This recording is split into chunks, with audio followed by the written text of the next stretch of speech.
Welcome back जी। एक दफ़ा फिर आपको खुशामदीद कहेंगे। और जनाब, इस वक्त जो जारी सूरत हाल है इसके ऊपर बात करना वक्त की ज़रूरत है। हमारी कोशिश हमेशा से रहती है कि मुख्तलिफ़ हवालों से प्रोग्राम्स में बात की जाए, चाहे मईशत के हवाले से हों, माशरती मसाइल हों, या उसके अलावा तालीम के हवाले से। तालीम और सेहत एक ऐसा शोबा है जिसके ऊपर बहुत कम बात करने का मौका मिलता है, तो कोशिश करते हैं कि अपने प्रोग्राम्स के ज़रिए इन मामलों पर गुफ्तगू की जाए। और साथ साथ माह मुबारक का सिलसिला क्योंकि जारी है, माह मुबारक के आगाज़ से कबल ही लोगों की परेशानियों में अफसोस के साथ और बड़ी बदकिस्मती हमारी है कि उसमें इजाफा हो जाता है। और उसकी वजह क्या है? क्योंकि सबसे पहला जो मसला है वो महंगाई का है। और हर साल ही दावे किए जाते हैं, बातें होती हैं कि इसको कंट्रोल किया जाएगा। मुख्तलिफ अथॉरिटीज़, बल्कि दर्जनों अथॉरिटीज़ मौजूद हैं यहाँ पर, डीसीज़ आपके पास मौजूद हैं, और ना जाने क्या कुछ आपके पास है। आपके पास यहाँ पर मुंतखब नुमाइंदे भी हैं, सूबाई वज़रा भी हैं, लेकिन अल्हम्दुलिल्लाह मुकम्मल तौर पे सारे नाकाम नज़र आते हैं। और इस सिलसिले को कैसे रोका जाए, ये हर साल एक सवाल होता है। और बहरहाल इस तरह माह मुबारक खैर से गुजर जाता है और फिर ये बहस जो है वो ख़त्म हो जाती है। लेकिन क्योंकि एक आपके पास बाकायदा निज़ाम नहीं है और उसको चलाने वाले भी ठीक नहीं हैं या ठीक तरह से काम नहीं कर रहा है, तो उसका नतीजा हमेशा से निकलता है कि सब्जियों, फलों और दीगर अशिया खुर्दनोश की कीमतें इस वक्त एक दफ़ा फिर आसमान पर हैं। और उसमें क्यों एक दिन के फ़र्क से इतना ज़्यादा इजाफा किया गया, इसका जवाब किसी के पास नहीं है। कोशिश करेंगे इन मामलों पर गुफ्तगू करें। मौजूद मेहमान स्टूडियोज़ में तशरीफ़ फरमाएँ, उन्हें खुशामदीद कहूँगा। सबसे पहले मौजूद मेहमान जनाब अशरफ मेमन साहब, हमारे बहुत ही मोहतरम, बहुत ही ख़ास, बेहतरीन तज्ज़िया और तबसरा करते हैं। मुल्क की सियासी सूरत हाल हो, माशी सूरत हाल हो या दीगर मामलात हों, उनको मैं खुशामदीद कहता हूँ। अशरफ भाई बहुत शुक्रिया, बड़ी नवाजिश। बड़ी आपको नवाज़। प्रोग्राम में खुशामदीद कहते हैं और साथ ही माह मुबारक की आप मुबारकबाद भी देते हैं, बड़ी उससे भी मेहरबानी, कबूल अल्लाह कीजिए। खुश है। उनके हमरा तशरीफ़ फरमाएँ जनाब मोहम्मद आलम शेर रहमान साहब, secretary general Pakistan private schools and colleges association के रूह रवाएँ। और उनसे हम तालीमी मामलात के ऊपर गुफ्तगू करेंगे, बल्कि बच्चों के इम्तहानात के हवाले से जो एक गैर यकीनी की ऐसी सूरत हाल थी वो अब ख़त्म हो चुकी है। और ये फ़ैसला कैसे मुमकिन हुआ, ये आपकी मेहनत, कोशिशें और काविशें हैं जो आप मुख्तलिफ़ प्रोग्राम्स पे और मुख्तलिफ़ फोरम्स पे इसके लिए आवाज़ उठा रहे थे। तो जनाब आलम शेर आवान साहब को खुशामदीद करना। आलम थैंक भाई यू। बहुत शुक्रिया, बड़ी थैंक नवाजिश, यू। और आप भी रमज़ान बहुत मुबारक की जो है मेहरबानी, वो शुक्रिया सर। मुबारकबाद कबूल कीजिए। आमीन। अच्छा भाई, रियल इस्टेट से ही चलें, शुरू कर देते हैं। एक बड़ा आम मामला और मसला है कि चीज़ों को रेगुलेट किया जाए, क्योंकि इन्वेस्टमेंट आना रुक गई है। लोकल्स को काम करने से पहले मेरे ख्याल में अब तो उसके हाथ इतने मजबूत नहीं है कि वो जी इन्वेस्ट हाँ। कर सकें। बैरून मुल्क मुकीम लोग इन्वेस्ट करते हैं जब आपके यहाँ मुख्तलिफ़ ज़राए से, मुख्तलिफ़ तरीक़ों से, तो कभी कोई टाउन उसको खा जाता है लूट कर, कभी कोई हाथ साफ कर जाता है। अब वो करे तो क्या करे? फिर उसने ज़ाहिर है कि पाकिस्तान में रहना है आने वाले वक्त में, तो वो रियल इस्टेट में ज़रूर पार्क करता है अपना पैसा, लेकिन वो सूरत हाल अब नहीं है। फिर बिल्कुल। हमारे यहाँ दूसरे एवेन्यूज़ को खोल दिया गया, दुबई का रास्ता दिखाया गया, खुलकर बात करूँगा, जी रास्ता हाँ, जी दिखाया हाँ, गया बिल्कुल सही। तो कैपिटल यहाँ से चला गया। बिल्कुल अब ऐसे ही। ये जो अथॉरिटी बनाने की बात हो रही है, इसको रेगुलेट करने की बात हो रही है, कितनी इफेक्टिव होगी, कितनी एफिशिएंट होगी? मैं आपसे चाहूँगा, आपका बड़ा इसके ऊपर तजर्बा है, ज़रा फरमाइए। अच्छा देखें, किसी भी जगह पे सबसे बड़ी चीज़ है सिंसियरिटी राइट। और फेयरनेस। काम के ठीक हवाले है, से आपकी विजन क्या है? बहुत अच्छी बात। अच्छा, बाई लॉज भी बन जाते हैं, डिसिप्लिनरी एक्शन भी हो जाते हैं, लेकिन फेवरेटिज्म और सपोर्ट पूरी पूरी होती बिल्कुल है। ऐसा है। बज़ाहिर आप देख लें कितने बड़े बड़े हादसे होते हैं, वक्ती तौर पे बड़े हाईलाइट होते हैं, बिल्कुल ठीक है। किसी भी हवाले से आप बिल्कुल देख ठीक लें, है। वो जराइम के हवाले से हो, मुख्तलिफ आप केसेस आप डे बाई डे देखते हैं, और आप तो माशाल्लाह पूरी जी। रिसर्च है। तो कहने के बाद कुछ दिनों बाद वो पूरी तरह कवर अप होके ख़त्म हो ख़त्म हो जाता है। जाते हैं। अभी मुझे याद है, अभी 3 साल पहले ये आपका सखर और ये आपका हैदराबाद तक का वो बनने का एक बहुत बड़ा ओह स्कैंडल हुआ यस, था। बिल्कुल। और ज़मीन की स्कैंडल अराजी में वो खरीद। पीपल्स पार्टी के कुछ महबाब थे, दोस्त थे, तो उनको बहुत अच्छी तरह से इनको जो है हाईलाइट किया गया। कुछ अरसे बाद एंटी करप्शन और बिलियंस रुपीस का वो जो रिकवरी और ये सारी चीज़ें। अच्छा, ये तो एक खैर बहुत छोटी सी बात है, हम दिन रात हम देख रहे होते हैं। मजबूरी तौर पे हमारे यहाँ जब तक कमिटमेंट वाले लोग नहीं आएंगे, लॉयल्टी वाले लोग बिल्कुल नहीं ठीक है। आएंगे, मुल्क की और सिंध की या पाकिस्तान की या कराची की जो भी है इसकी जो स्टेक है, उसको फेयर तरीके से नहीं निभाएंगे। अच्छा, मैं इन चीज़ों में सबसे ज़्यादा मैं जो दो बातें करता हूँ जी। हमेशा, एक तो आपका जो है क्वालिटी ऑफ वर्क कैसे बढ़ेगा जब आप किसी जिम्मेदार आदमी को जो इसके काबिल है जी। उसको आप उस पर बुर्जुमान करेंगे। बिल्कुल ठीक दूसरी है। तरफ हम आ जाते हैं ये जितने भी आपके टॉप के 18 ग्रेड के बाद के 17 ग्रेड के बाद के लोग हैं, सबकी नेशनलिटी बाहर की होती है। बिल्कुल ऐसा ही। बिलियंस रुपीस अपना शिफ्ट कर देते हैं, वही पैसा है, वही सारी चीजें। अच्छा, सबको पता है कि मैं कल तक जो है वो मैं जूनियर था, सीनियर हो गया, सीनियर से कहीं पहुंच गया। किसी भी डिपार्टमेंट को ले लें, बिल्कुल ठीक है। लोकल ले लें, फेडरल ले लें, सेक्रेटरीज की ले लें, या आपके ये ऑफिसर्स ले लें, इसके आपके सेक्शन ऑफिसर्स ले लें, या जो कहीं पे भी जो बिल्कुल ठीक है।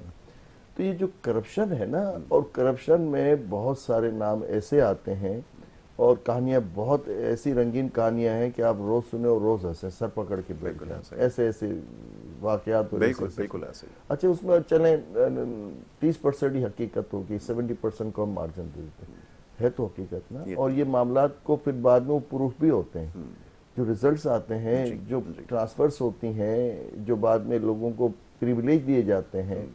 अभी आप सेनेट का जो प्रिविलेज है आपको, ये बड़ा होलनाक है, कुछ समझ ही नहीं आ रहा। आप कहते हैं माशी सूरत हाल अच्छी नहीं है, कंप्रोमाइज करना पड़ेगा, ये कंप्रोमाइज है हमारे एक्सपेंशन कर दिया आप कोई ना समझने वाला सिलसिला है कि 12 स्टाफ के लोग वहां रहेंगे और उनको ये फैसिलिटीज, वो फैसिलिटीज, साबका सेनेटर्स के जो चेयरमैन है उनको ये फैसिलिटीज।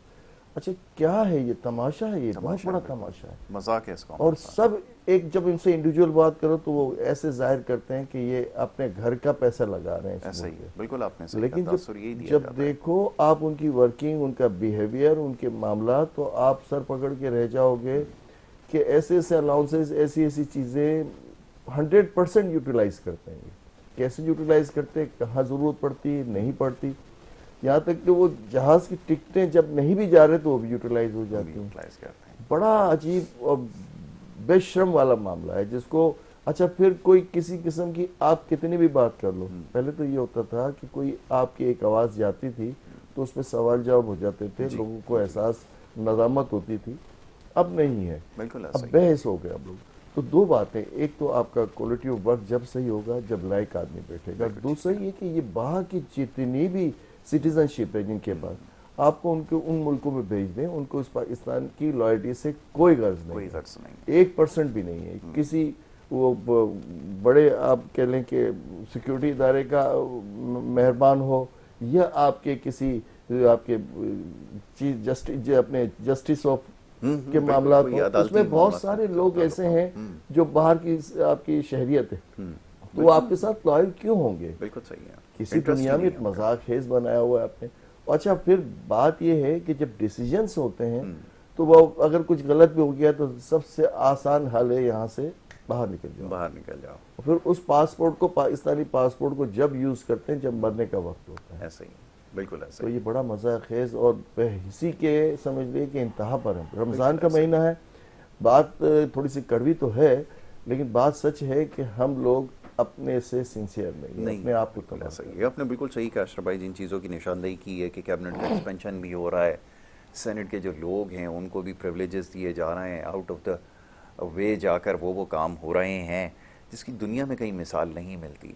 और मैं देख रहा था डेवलपमेंट के नाम के ऊपर प्राइम मिनिस्टर हाउस और ये बड़े बड़े जो अपनी जगहें बना रखी हैं, इनके ऊपर आप एक आम पाकिस्तानी का पैसा जिस तरह लगाते हैं, वो एक बड़ी तवील उसकी कहानी है। वो कभी फिर आपको बताऊंगा कि फर्नीचर की मद में, इसकी मद में, रेनोवेशन की मद में 100% फैसिलिटीज पूरी अवेल करते हैं। वो जो आप बात कर रहे हैं ना, मैं आपको बताता हूँ, आपका वो हाउस हो जाता है जी कि ये हाउस जो है ऑफिस हो गया, डिक्लेयर हो गया जी। अब वो डेकोरेशन और उसकी जो है फैंटेसी और उसकी जो रिनोवेशन जो होती है वो बिलियंस में चली जाती है। वो 6 महीने रहे, साल रहे, उसने अपने घर को सजा लिया, उसने अपने ऑफिस को सजा लिया। बिल्कुल ऐसा ही है। अच्छा, करप्शन का मयार पहले देखें, वो जब आप कायद आज़म का एक वो कैबिनेट का एक किस्सा है, वो चाय के हवाले से ऐसे बेतहाशा आपको मिलेंगे। मतलब आपको ये एहसास नाम की चीज ही नहीं है कि ये हम एक तरह से हराम खा रहे हैं, ये हमारे पेटों में हराम जा रहा है, हम बिल वास्ता तौर पे इसके अमीन हैं। अच्छा, इसको अपना हक समझते हैं, ये हमारा इस्तेकाक है कि अगर हम इस जगह पहुंच गए हैं, पहुंचा दिए गए हैं, तो इस सारे रिसोर्सेज पे अब हमारा कब्जा है और ये हम पर मुकम्मल हलाल हैं। बिल्कुल इसको क्लेम है इनका। जी बिल्कुल ऐसा ही। आलम भाई, आपकी तरफ आऊँगा। इम्तिहानात के हवाले से बड़ी कोशिश हुई और आपने सही इसकी इंडिकेशन दी थी कि जो हालात नज़र आ रहे हैं उसको देखते हुए तो बड़ा मुश्किल था कि इम्तिहानात लिए जाएँ, और फिर अभी भी मसला हल नहीं हुआ। और फिर ये कि तरीक़ाकार ऐसा वज़ा किया जाए। अक्सर लोग ये सवाल करते हैं कि क्यों आपके यहाँ चीज़ें इतनी कंट्रोवर्शियल हो जाती हैं जब एक आम फहम रखने वाला शख्स ये समझता है कि इम्तहानात का एक वक्त होता है, वो साल मुकम्मल होने पर लिए जाते हैं, तो आपके यहाँ क्यों इतनी उजलत में फ़ैसले किए जाते हैं? और फिर जिस किस्म के फ़ैसले हुए हैं, ये जो कुछ हुआ है, मेरे ख्याल में आप ज़्यादा बेहतर जानते हैं, ज़रा फरमाइए क्या कुछ हुआ? बिस्मिल्लाह। असल में यासर भाई, असल में ये नहीं होता कि हम जल्दबाजी में फ़ैसले करते हैं।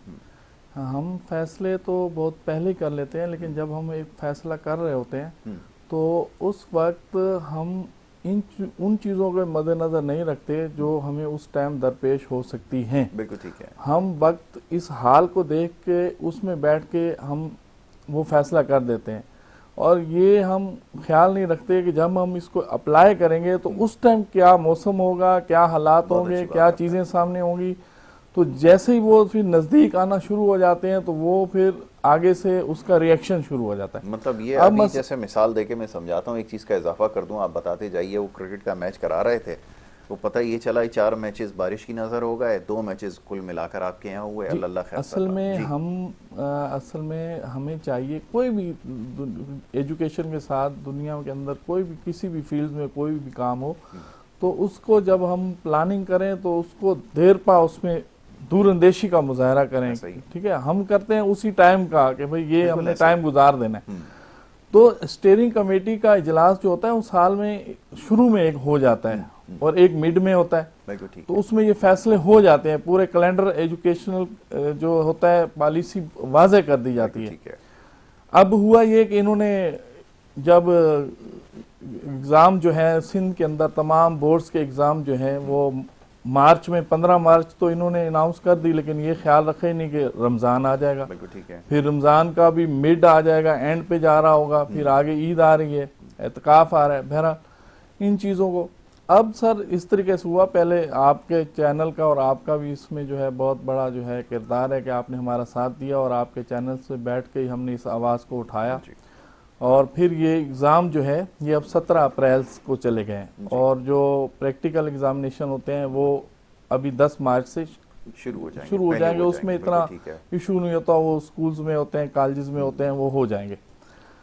लेकिन अब मसला मैंने आपको कहा था कि जिस तरफ इंतज़ामिया का जो है अभी तक ख्याल गया ही नहीं है, तो वो बड़े मसले पैदा करेगा।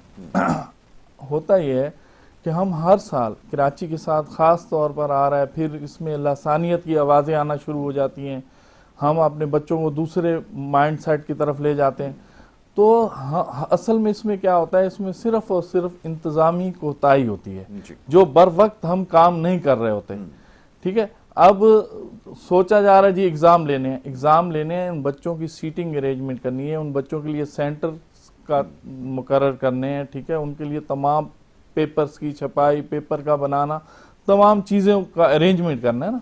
अब होता यह है कि जी सेंटर बनाए जाएंगे, अब आपने एक क्लरिकल स्टाफ जो है वो तैनात कर दिया, 2-3 स्टाफ मेंबर्स का, कि आप जाएं विजिट करें।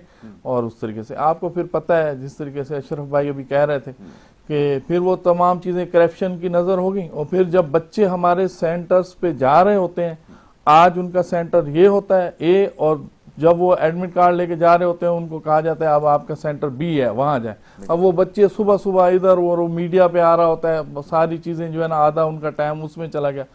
फिर वो जिन सेंटर्स में जाते हैं वहां पर आपने देखा ना, जो प्रीवियस हमारा एग्जाम गया कि हमें जो है वो टाट पे बच्चे, दरियों पे बच्चे जो है वो बैठे मिले। क्यों? बच्चे ने जब अपनी मुकर्रर टाइम पर अपनी फीस पेड कर दी है, बोर्ड को फीस दे दी है। ठीक है, अब वो उसको आप जाएं, आप उसको एक जो है गैलरी में आप बिठा दें या धूप के अंदर छतों के ऊपर आप बिठा दें।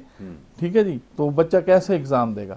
तो इसके लिए पहले बाब इख्तियार को चाहिए कि वो तमाम अच्छे जो है स्टेक होल्डर्स हैं उनको लेके और ऑफिशियल लेके और उसको आपने अच्छे सेंटर्स का वो तयन करें, क्योंकि आपने छोटे सेंटर को भी पैसे उतने ही देने हैं, वो पर स्टूडेंट के हिसाब से होते हैं। ठीक है, और बड़े सेंटर को भी उतने देने हैं। तो आप उन सेंटर्स का तयन करें जिसके अंदर तमाम सहूलियात हों, पंखे हों, बिजली हो, पानी हो, बैठने का अच्छा फर्नीचर हो, हवा का क्रास हो उसके अंदर, और रोशनी का इंतजाम। अब ये तो नहीं है कि हमारे पास तो इलेक्ट्रिक आप जितना भी कह दें, जितने भी लेटर लिख दें या जो भी हम करेंगे, लाइट हमें नहीं मिलेगी, वो हमें पहले पता होता है, ठीक है सर। तो हमें उससे पहले मुतबादल ये करना है कि अगर लाइट ना हो तो हमारे बच्चे ये नहीं कि पसीना पसीना हो रहे हो या उनको देख के लिखने के लिए जो है ना पता चले हमारी कॉपी कहाँ है, हम लिख के आ रहे हैं। तो हम इन तमाम, और हमारे पास गवर्नमेंट सेक्टर में बहुत बड़े बड़े जो है बिल्डिंग्स पड़ी हैं स्कूल की, और प्राइवेट सेक्टर में भी बहुत बड़ी बड़ी करी। आप उसमें ये ना करें कि आप छोटे सेंटर्स से पैसे लेके छोटे सेंटर्स को बना दें। अब लाजमी बात है, जब छोटे सेंटर्स बनेंगे तो वहाँ कारोबार होगा, वहाँ फिर कॉपी सिस्टम चलेगा, सारे हम फिर कुछ भी नहीं कर सकते। तो इसलिए हमारे चेयरमैन है अनवर अली भट्टी साहब, उनने और हमने जो है ये स्टेप लिया था। हमने तमाम जो हमारा खासकर जो है मैट्रिक बोर्ड कराची के चेयरमैन है सर शरफ अली शाह साहब, इनको हमने लेटर लिखा और उसकी कापी हमने सीएम को भी भेजी, एजुकेशन मिनिस्टर को भी भेजी, सेक्रेटरी को भी भेजी और सेक्रेटरी बोर्ड्स एंड यूनिवर्सिटीज को भी हमने भेजी कि इस दफा हम खामोश हो के नहीं बैठेंगे कि हाँ आप हर साल यही प्रैक्टिस करते रहें और एक प्रैक्टिस से बच्चों को गुजार दें। तो इस पे आप जो है सबसे पहले अच्छे सेंटर्स का तयन करें। ठीक है। और उस पे ये हुआ कि कल ही हमारे लेटर के जवाब में कल जो है board of secondary education Karachi ने जो है वो जो है नोटिफिकेशन इशू किया है, जिसमें 7 रुकनी जो है वो कमेटी बनाई गई है, जिसमें बोर्ड्स के ऑफिशियल हैं और ये directorate of private institution Sindh के जो हैं वो अफसरान हैं, उन पे 7 रुकनी ये कमेटी बनाई गई है। जो सेंटर इस दफा जो है बोर्ड की तरफ से एक नामजद हो जाएगा उसका वो विजिट करेंगे, उसको बिल्कुल उसको अप्रूव देंगे तो वो उसको जो है बनाया जाएगा, अदरवाइज उसको नहीं बनाया जाएगा। सेंटर डिक्लेयर तो हमने उस इसके ऊपर अप्रिशिएट किया बोर्ड को। जो अच्छा काम करेगा हम उनके साथ खड़े हैं, लेकिन ये नहीं है कि जो अच्छा काम नहीं होगा तो Pakistan private schools and colleges association उनकी हाँ में हाँ मिलाएगी। जो अच्छा काम करेंगे हम उनके साथ खड़े होंगे, जहां पर हम देखेंगे कि हमारे बच्चे का नुकसान हो रहा है तो हम अपने बच्चे के साथ खड़े होंगे। बिल्कुल ठीक है जी, वक्त की ज़रूरत ऐसा ही होना चाहिए। अच्छा भाई, महंगाई के हवाले से जैसे बात हो रही है, मेरा ख्याल है जब से ये सिलसिला इसका आगाज़ हुआ है प्रोग्राम्स करने का 20 साल के करीब हो गए, जैसे ही रमज़ान मुबारक आता है इसी नौइयत के सवाल हमेशा से रहे, चाहे कोई भी हुकूमत रही हो, कोई भी लोग हैं। मैं एक चीज़ समझने से कासिर हूँ, आप ज़रा बेहतर इसके ऊपर बात कर सकते हैं। दर्जनों अथॉरिटीज़ आपके पास मौजूद हैं, डीसीज़ मौजूद हैं, सारा दिन दंदनाते घूम रहे हैं। ये किस मर्ज़ की दवा है? सूबाई वज़ीर भी हैं और वफाकी वज़ीर भी हैं, वो अब मेयर भी हैं, वो पता चलता है चेयरमैन भी है, क्या कुछ नहीं है, लेकिन मसला अपनी जगह मौजूद है। कैसे इसको हल किया जाए ये समझाएं। बड़ी मजाक की बात है। रमजान से एक दिन पहले आप फ्रूट ले लो, बताएं, वो आपको 100 रुपए किलो। 100 रुपए किलो। जिस दिन चांद रात हो जाएगी, चांद निकल आएगा, वही चीज आपके 50 रुपए या 100 रुपए या 80 रुपए पड़ जाएगी, आराम से बढ़ा दी। वो पूरी एक चेन है, पूरा वो माफिया एक काम कर रहा होता है। ये फ्रूट के अलावा हर चीज पे है। आपको मैं ईमानदारी से बताता हूँ, तेल ले लें, आटा ले लें, ये जरूरियात की जो सारी चीजें जी, उन पर कुछ न कुछ बढ़ता रहेगा। यहाँ तक कि वो लाल शरबत है ना, जो मुख्तलिफ टाइम में इसकी बड़ी एडवर्टाइजमेंट होती है, उसके भी 10-20 रुपए बढ़ जाएंगे, धक्का लग जाएगा उसको एक दिन के अंदर, 2 दिन के अंदर। फिर जैसे रमजान पीक पे पहुंचेगा, 10 रमजान के बाद वो 10 रुपए और बढ़ जाएगा।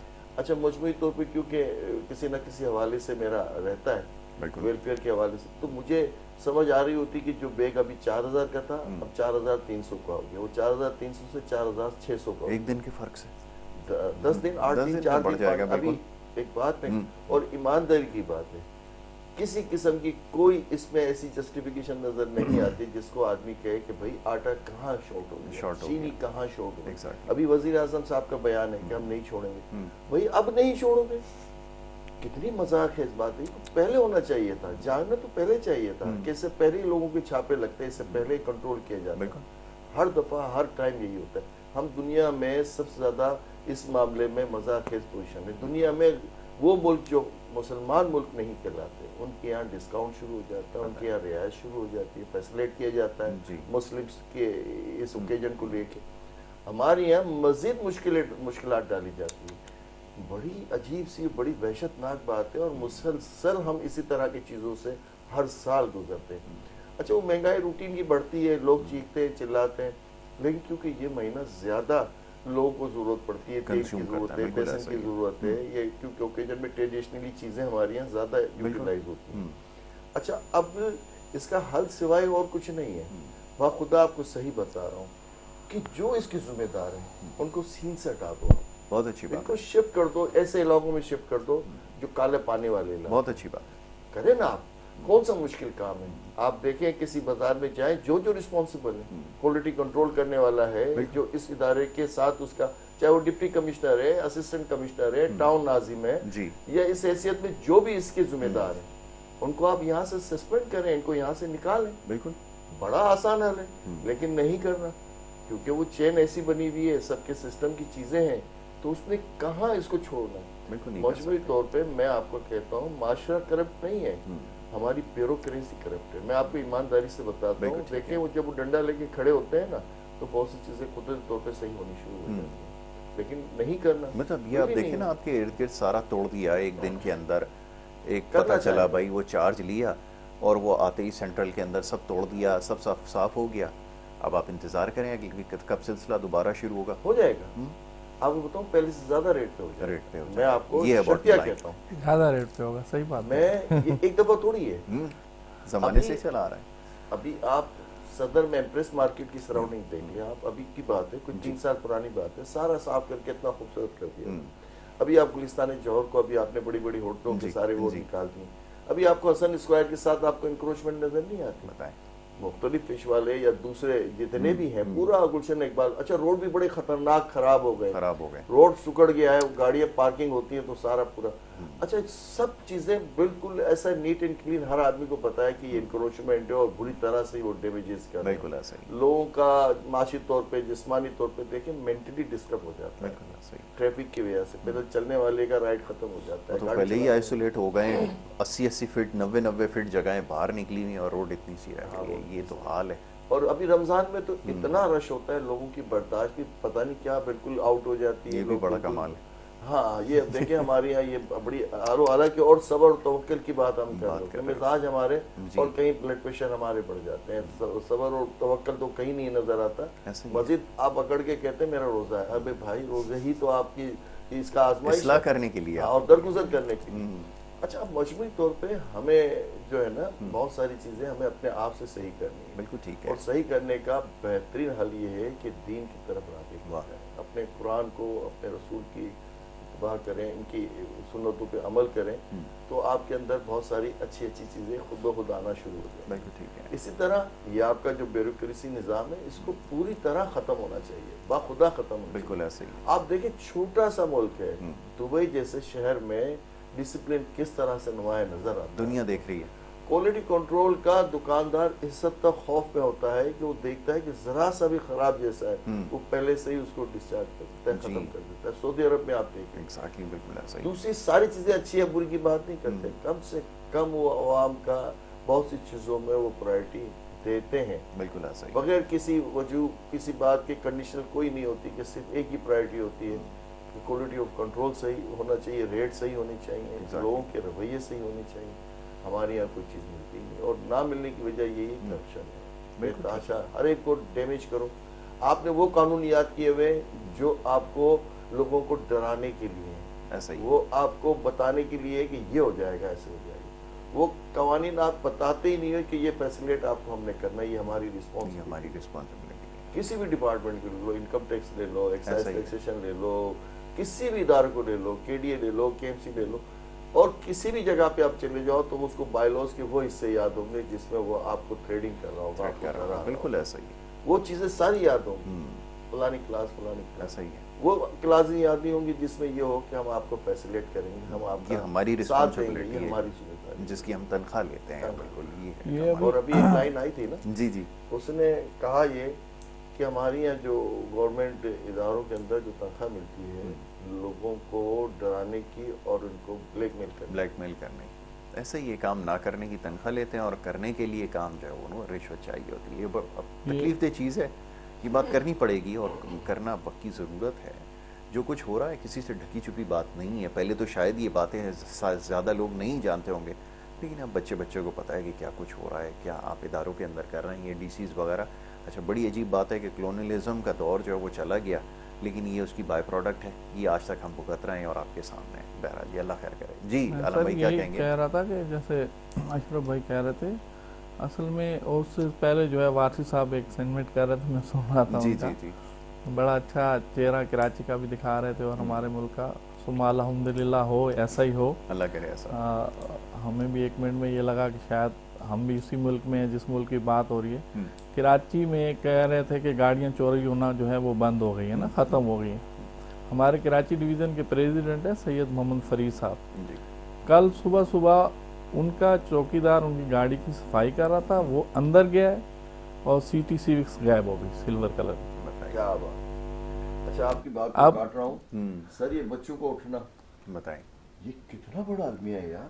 आप कहीं किसी को ये नींद कैसे आ जाती है, जिसकी माँ का बच्चा चला गया और आप उसका हिस्सा है माशरे का जी, और जिम्मेदारान को नींद कैसे अभी आ जाती है? सिर्फ इन लोगों ने यहाँ तक छोड़ दिया कि मीडिया पर आ जाए, और जैसे मैंने पहले भी एक दफ़ा कहा कि वे मोबाइल पे ट्यून्स लगा दें, ठीक है, और इस तरीके से। और बाकी एक सर, जब हमारे इलाकों में कहीं भी कोई कंस्ट्रक्शन का काम हो रहा होता है ना, कहीं थोड़ा सा आके बजरी मिट्टी डाल दें तो मोबाइल फौरन पहुंच जाती है, उनको पता चल जाता है कि यहाँ पर ये काम हो रहा है, ये इस तरीके से, ठीक है जी। बाकी तमाम चीज़ें हो रही हैं।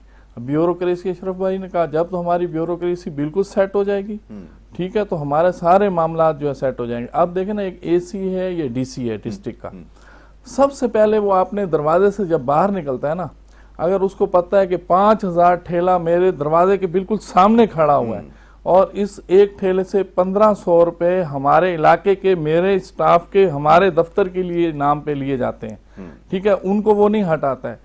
वो ऐसे बाजारों में चला जाता है जहाँ गरीबों के ठेले लगे हुए हैं, फ्रूट के, सब्जी के, किसी के भी हों सर, सबने रोजी कमानी है, ठीक है, उनको आप तोड़ फोड़ के उनको फेंकें, सारी करें, सारी चीजें करें मामलात, लेकिन आपका दरवाजे जब गाड़ी हूटर बजाती हुई अंदर जाए और हूटर बजाती हुई बाहर जाए और आपके सामने सबसे बड़ी करप्शन हो रही हो और आपके सामने सुबह शाम वहां पर जो है वो ट्रैफिक जाम हो, ठीक है, तो आपको कुछ भी वहां पर जो है वो नजर ना आए, तो हम इसको क्या कह सकते हैं? इसकी बहुत सारी मिसालें आप जाके देख सकते हैं। आप जाके गुलशन हदीस से शुरू हो जाएं और वहां से आप आ जाएं, यहाँ से कराची शुरू हो रहा है ना, यहाँ पर आप चले जाएं आगे, बिल्कुल ऐसा तो आपको हर जगह पे यही मिसालें नजर आएंगी। तो चाहिए ये ब्यूरोक्रेसी, हम सिर्फ पॉलिटिशियंस को, दूसरे लोगों को, सिविल सोसाइटी को, इसको आ जाते हैं सारी चीजें। अब एक प्लाजा बन रहा है, एक फुटपाथ बन रहा है, सारी चीजें बन रही है, वो जब बिल्कुल रंग रोगन कर लेगा, बुरश रखने घर जाएगा, पीछे से फिर मशीनरी आएगी, उनको तब पता चलता है कि ये गैर कानूनी जगह पे बना है या इसने जगह ज्यादा ली है, ठीक है। तो अगर हम पहले ही उस चीज का एक तयन कर लें कि ये एक बॉर्डर लाइन है, इससे आगे किसी ने जाना, माशरा खुद ब खुद बनेगा। सर ने दुबई की बात की, दुबई किसने आबाद किया हुआ है? जाए ना दुबई में देखें, जितनी उनकी अपनी प्रॉपर्टी नहीं होगी जितनी हमारी पाकिस्तानियों की वहां से मिलेगी। क्यों? ये पैसा यहाँ हमारे ऊपर नहीं लग सकता? ये फैक्ट्रियां, ये सारी चीजें, ये हमारे पास साहिल नहीं पड़ा हुआ, हमारे पास कुछ किसी चीज की खूबसूरती की कमी है, वसाइल की कमी है, सब कुछ मौजूद है, कुदरती ऐसे जो है नेचुरल हमारे पास जो है जगह है, कोई कमी है? ये लोग यहाँ पैसा नहीं लगाते और दूसरी जगह पे लगाते हैं। हमारे बच्चे जो है वहां जाके दूसरी कौमों की जो है वो गुलामी करते हैं, नौकरियां करते हैं और तरसते हैं, अपने वालिदैन से दूर रहते हैं।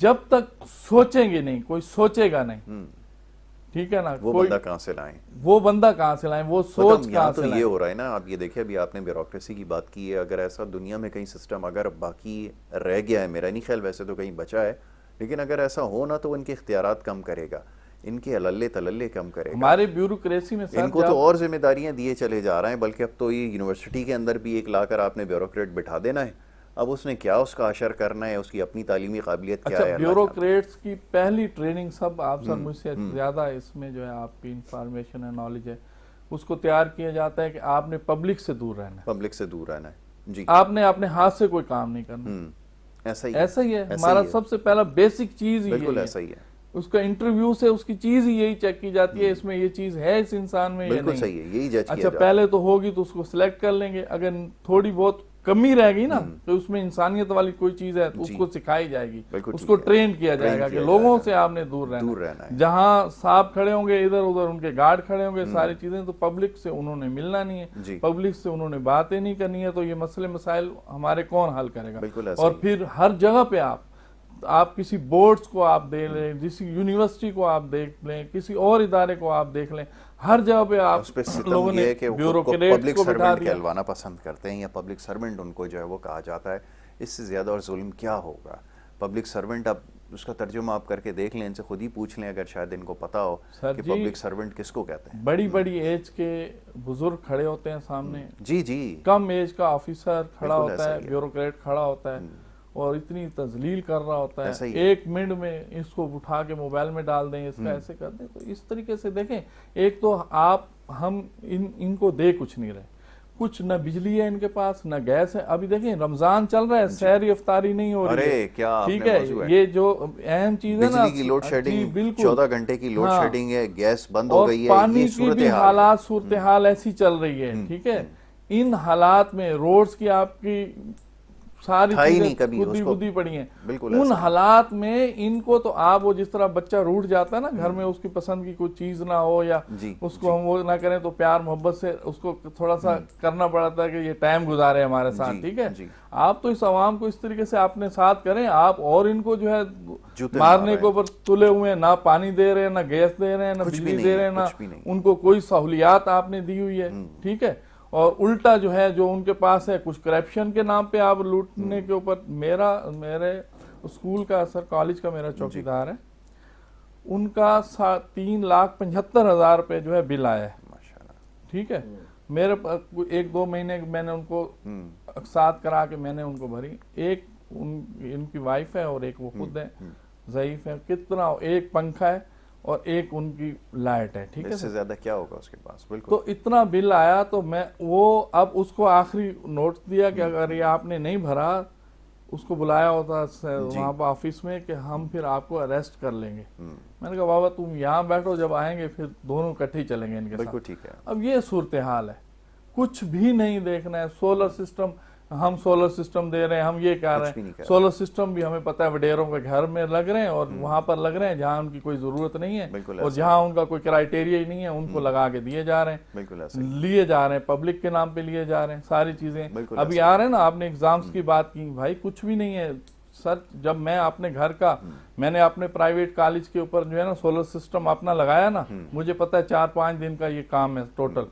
ठीक है, आप इम्तिहानी सेंटर बना रहे हैं, बिजली नहीं है ना आपके पास, इतना सोलर प्लेट्स पड़ी हुई हैं, इतना आपके पास बजट पड़ा हुआ लगा है। दें। ठीक है ना, आप लगाए ना, 5 दिन के अंदर मसला हर हो कितने जाएगा। सेंटर, हमें जाएगा। 200 सेंटर चाहिए, 200 कॉलेज, और हमेशा के लिए उनको छोड़ दें कि एसी भी लगा एंजॉय के करें छोड़ दें, आगे बच्चे भी स्कूल। सुकून से पढ़ लेंगे। कब 30-30, 40-40 साल के गवर्नमेंट स्कूल बने हुए हैं, अभी तक यकीन करें उनमें पानी पीने का नहीं, पीने का नहीं। पीने का पानी नहीं है, वॉशरूम्स नहीं है, कुछ नहीं है। अच्छा, बच्चे तो कोई इधर उधर चले जाते हैं, मस्जिदों में करीब चले जाते हैं, बाहर चले जाते हैं, मार्केटों की तरफ। अब बच्चियां कहाँ जाए? कहाँ जाए? सर इंतहा है, इसके लिए कौन आवाज उठाएगा, इनके लिए कौन बात करेगा? बिल्कुल ठीक है। अभी तो इम्तिहानात के मामला और इनसे ही बाहर नहीं आए। ये जिम्मेदारियां आप इनको सौंपते चले जाएं और देखते चले जाएं अगर ये सिलसिला रहेगा। जी अशरफ भाई, जिम्मेदारियां बढ़ाए ही चले जा रहे हैं, और जब जिम्मेदारियां देंगे तो फिर काम कैसे होगा? क्योंकि ये तो उनकी परफॉर्मेंस, जैसे अभी आपने अहाता किया, आपने चीज़ों की निशानदेही की, कोई ढकी छुपी बात नहीं है। पूरी दुनिया में जो चीज़ फंक्शनल नहीं है, आपके इदारे में जो शख्स काम नहीं कर रहा, आपने क्या उसको मजीद तरक्की देनी है, उसकी तनख्वाह बढ़ानी है, या आपने उसको निकालना है अपने दफ्तर से? ऐसा ही है, ऐसा ही। देखिए, कोई वाकया होता है, जिम्मेदारान होते हैं, वक्ती तौर पे आप उनका क्या करते हैं, ट्रांसफर कर देते हैं। कुछ दिनों बाद वापस उसी पोस्टों पे, उसी जगह पे आ जाते हैं और पहले से ज्यादा धड़ल्ले से बड़ी उसके साथ रोहित के साथ अपना मामला कर रहे होते हैं। अच्छा, बात सिर्फ वहीं आगे ठहरती है कि इंसाफ जो है अपने अल्लाह को हाजिर नाजिर जान के जब ये करना शुरू कर देंगे, मामला को ईमानदारी से चलाएंगे, तो चीजें सही होना शुरू हो जाएंगी। लेकिन हमने अपनी विल में ये चीज सबसे बड़ी प्रायोरिटी दी है कि पैसा हमने कमाना है, नाजायज जायज कोई फर्क नहीं। सबसे बड़ी प्रायोरिटी है कि जो मैं अगर 1 करोड़ रुपए या 50 लाख रुपए दे के पोस्टिंग पे आया हूँ जी, तो मुझे सरप्लस करके ही लेके जाना है। बिल्कुल ठीक है। और ये ऐसा नहीं है कि कोई मतलब कोई साइंस है या कोई इसमें कोई कैलकुलेशन का कोई मामला है। आप किसी भी इदारे में किसी भी ओहदेदार से जब बात करते हैं, वो जब पढ़ता है तो वो अपनी सबसे पहले बात ये करता है, भाई मुझे वीकली ये पैसे देने ऊपर भेजने।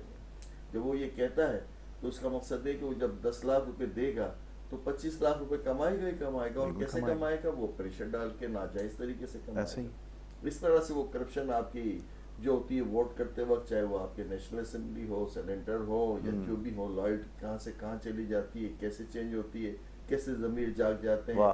तो हमारा ऊपर से नीचे तक पूरा जो निज़ाम है ये पूरे का पूरा तबाह है। और उसको मैं तो एक बात करता हूँ कि ये सब चेहरे यहाँ से हटने चाहिए, वो चेहरे आने बहुत चाहिए। हो गया वाकई, सच बता रहा हूँ आपको, ये तंग आ सारे गए चेहरे गैर जिम्मेदार आदमी हैं। इन लोगों को सिवाय अपनी दुनिया की और कोई चीज़ नजर ही नहीं आती, नहीं आ रही। जब तक मेरे पास नहीं है मैं बहुत चीखता चिल्लाता हूँ, जब मेरे पास मिल जाता है तो वही सारी चीज़ें अच्छी लगने लगती हैं और मैं उनकी सपोर्ट करना शुरू कर देता हूँ। मजमूई तौर पर माशरा हमारा बिल्कुल खत्म हो गया, जहनी जिस्मानी हमारी सोच में एक ही बात आ गई है कि ये हमने हराम खाना है, हराम लेना है और इस तरह से अपनी जिंदगी गुजारना, फर्क खत्म कर दिया। वो हलाल का जो रुख है।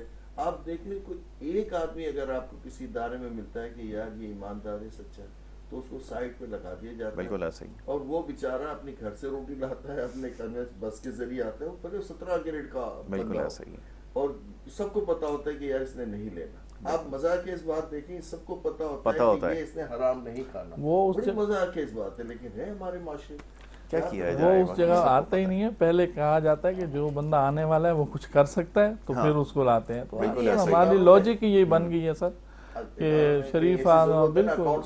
हमारे यहाँ ये इस्तेमाल की जाती है अक्सर, मैंने देखा है कि वो कहते हैं जी अच्छा आदमी नहीं है, अफसर अच्छा नहीं है। अब जब वो तहकीक करते हैं तो पता चलता है अच्छा इसलिए नहीं है कि ना वो रिश्वत ले रहा है ना किसी को लेने दे रहा है। तो ये है हमारा मेयार कि हम कहते हैं ये अच्छा आदमी नहीं है, वो अच्छा ऑफिसर नहीं आया। वो क्यों जी?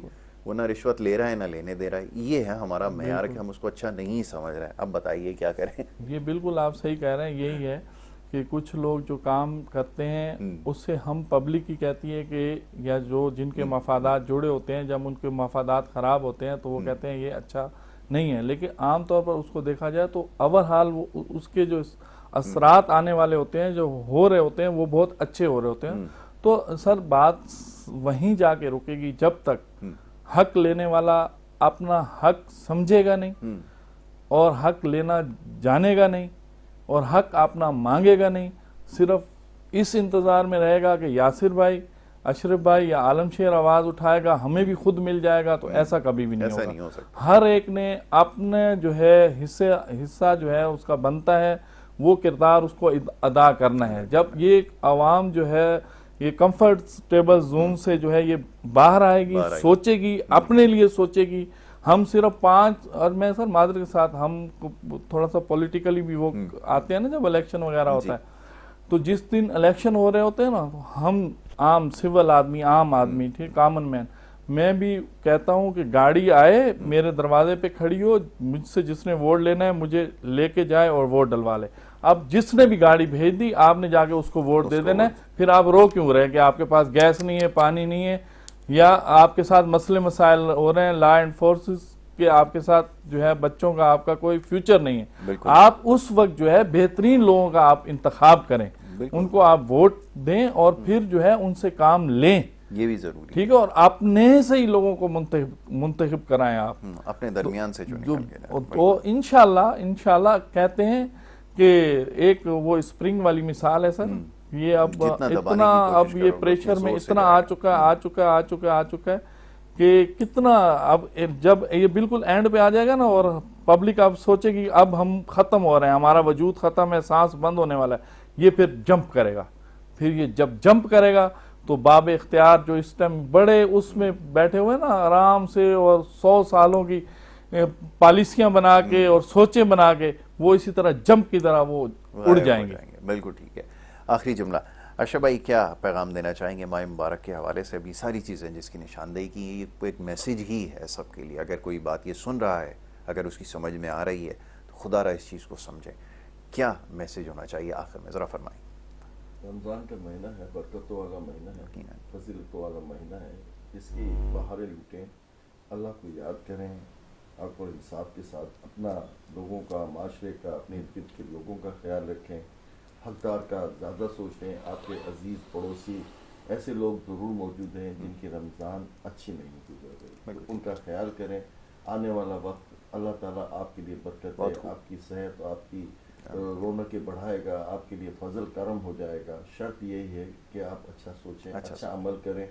अल्लाह ताला करम करेगा। ये महीना बड़ी मतलब कह लें कि सवाब की जो नीयत कर ले तो 70 सवाब, उसकी 70 नेकियां उसकी बढ़ बेशक जाती ऐसा ही हैं। इसी तरह है बहुत सारी चीज़ें जो माशरे को हम अच्छा करना चाहते हैं, अपने घर से अपने आप से शुरू करें और माशरा कहीं ना कहीं किसी न किसी का ये पूरा बेहतर होना शुरू हो जाए। बहुत खूब। ज़रूरत है इसका। आलम भाई, आखिरी क्या पैगाम होना चाहिए? जी सर जिस तरह अशरफ भाई ने कहा सर, और सुमा अल्हम्दुलिल्लाह, सबसे पहले तो हम शुक्र अल्लाह रब्बुल इज़्ज़त का ये अदा करते हैं कि उसने हमारी ज़िंदगी में जो है एक साल जो है और रमज़ान का जो है इजाफा अता किया। कर दिया। और इसी तरीके से पिछले साल हमारे ऐसे अजीज़ो कारब, इतने करीब के रिश्ते जो थे वो हमारे साथ दस्तरखान पे बैठ रहे थे, सहरी अफ्तारी हमारे साथ कर रहे थे, और आज एक एक पल जो है उनका हमें याद आता है। पहली सहरी पे भी याद आता है, दूसरी पे भी आता है कि ये ऐसे हुआ था, ऐसा हुआ था।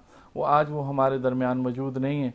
तो हम उनकी बख्शिश के लिए भी जो है दुआ गो हैं। अल्लाह रब्बुल इज़्ज़त जो है ये माह सियाम के सदक़े जो है, माह रमज़ान के सदक़े जो है, उनके भी तमाम कोताहियाँ कमियाँ जो है उन्हें माफ़ फरमाकर उन्हें जन्नतुल फरदौस में आला मकाम अता फरमाए। और अल्लाह रब्बुल इज़्ज़त जो है उसका हम ये शुक्र अदा करें कि हमें मज़ीद जो है एक साल मिला। और इसमें जिस तरीके से रोज़े का लफ्ज़ी मफ़हूम ही यही बनता है कि अपने आप को रोक लेना तमाम बुराइयों से, और एहसास हमारे अंदर आ जाए।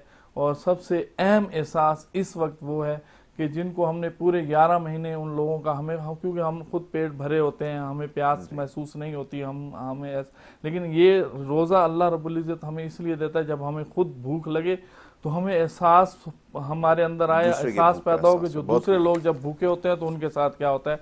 तो वो सफ़ेद पोश जो लोग हैं जो अपने मुंह से भी कुछ नहीं बोल सकते, तो आप जब अपना दस्तरखान लगाएं और उस दस्तरखान पे इतनी चीज़ें पड़ी हों, तो एक लम्हे के लिए सोचें कि मेरा पड़ोसी, मेरा दोस्त, मेरा अजीज़ो कारब या कोई ऐसा मेरा प्यारा जो है उसका दस्तरखान बिल्कुल खाली पानी के साथ तो नहीं है। बहुत खूब। तो ये हमारी इंशाल्लाह जिम्मेदारी ये है, हमारे लिए यकीनन। जो है ना बहुत अच्छा, बहुत अच्छी बात है। सदका यकीनन हमें जारिया इसका भी साबित होगा एहसास इंशाल्लाह। करना ज़रूरी है। बड़ा अच्छा पैगाम है दोनों मोअज़्ज़िज़ मेहमानों का। मैं बड़ा शुक्रगुजार हूँ मोहम्मद आलम शेर आवान साहब का, अशरफ मेमन भाई का, कि वो यहाँ पे तशरीफ़ लाए और माह मुबारक के हवाले से जो कुछ गुफ्तगू हुई है, यकीनन जैसे अशरफ भाई और आलम भाई दोनों ये फरमा रहे थे कि बातें तल्ख ज़रूर हैं, लेकिन ये अभी समझने का वक्त आ चुका है। खुदा रहा इसके ऊपर गौर करें और संजीदगी से गौर करें, ये वक्त की ज़रूरत है। अगर ना ये जैसे भी बात हो रही थी कुछ देर पहले कि ये ज़िंदगी का मामला बहुत मुख्तसर है, बहुत सारे ऐसे लोग जो हमारे दरमियान थे गुज़िश्ता साल वो इस साल नहीं हैं, तो याद रखिए कि ऐसा बहुत मुमकिन है कि अगले साल हम भी उनकी तरह इस दुनिया में ना हों।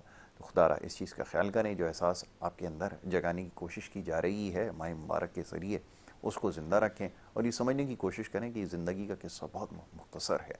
अगर ये मौक़े हमें दिए जा रहे हैं रब कायनात की जानिब से, तो इसको हम भरपूर फ़ायदा उठाएँ और उसको राज़ी करने के लिए कोशिश करें। इसी बात के साथ इजाज़त चाहेंगे, कल इंशाअल्लाह मुलाकात होती है। मोहम्मद यासिर हमारी टीम को इजाज़त दें। अल्लाह